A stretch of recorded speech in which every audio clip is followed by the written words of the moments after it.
The Nigerian MSME sector plays a significant role in the economy, contributing nearly half of the GDP, representing the overwhelming majority of businesses, and providing employment to a substantial portion of the population. About 1/3 of these businesses also happen to be female-owned. Female entrepreneurs in the MSME sector generally lag their male counterparts due to societal and cultural norms, poor capacity development, lack of workplace support structures, and non-selective government policies. These factors affect their ability to access essential resources, including finance. Funding institutions and development programs regularly develop products and interventions for the MSMEs, but uptake of available products by women-owned businesses is low. In our latest report from the ICR Facility's Technical Assistance to the Small and Medium Enterprise Development Agency of Nigeria, SMEDAN, we identified both demand and supply factors influencing the low utilization of financial products and interventions by women-owned businesses in Nigeria. So that's a paradox of demand and supply. The commercial banks have the money, but they're not seeing enough demand because they are willing to lend at a rate and at a level that women are not there yet, simply, both in capacity, in turnover capacity, and also in literacy and cultural awareness to demand those packages.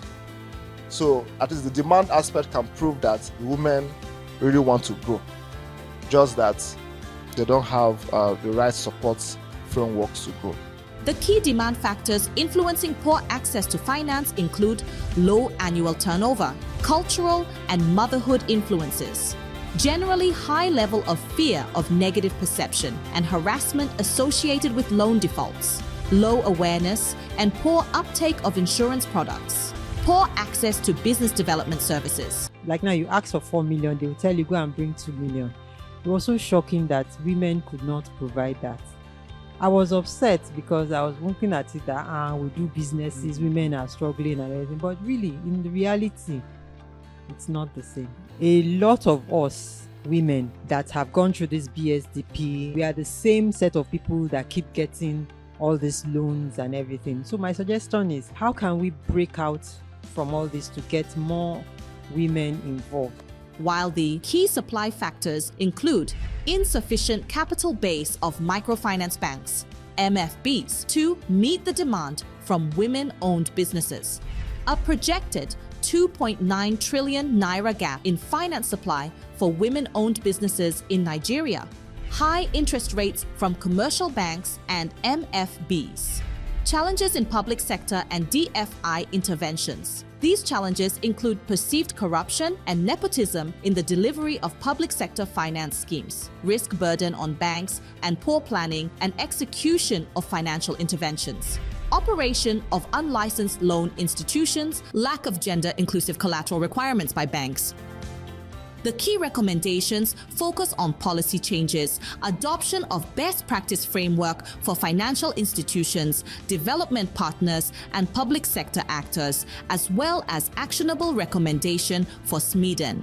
Education, training, coaching, and mentoring them to prepare them to access those funds. The training has a gender lens view to it. The timing, so you can't just do training for like Monday to Friday for women. It's not going to work, because they have this business they're trying to set up. They also have a husband, sometimes a small child. They are breastfeeding. They're going to school, going to work. They're doing all that. So as you design your program, so make sure that you're thinking about how would she be able to access this. So what are the services of the BDSPs that are most critical? The nano and micro. And now determine if we want to have another level of BDS service, need-based, for these micro and nano businesses, such that the certification is not as expensive and you're able to get it more numbers into that space. We have several other partners that we are talking to, and we are believing that with time we should be able to deepen the reach and also widen the reach of the BDSP. You can find out more in the ICR report, Learnings from a Technical Study on Low Utilization of Financial Products and Interventions by Women-Owned Enterprises in Nigeria, and the ICR Knowledge Hub at www.icr-facility.eu/knowledge-hub.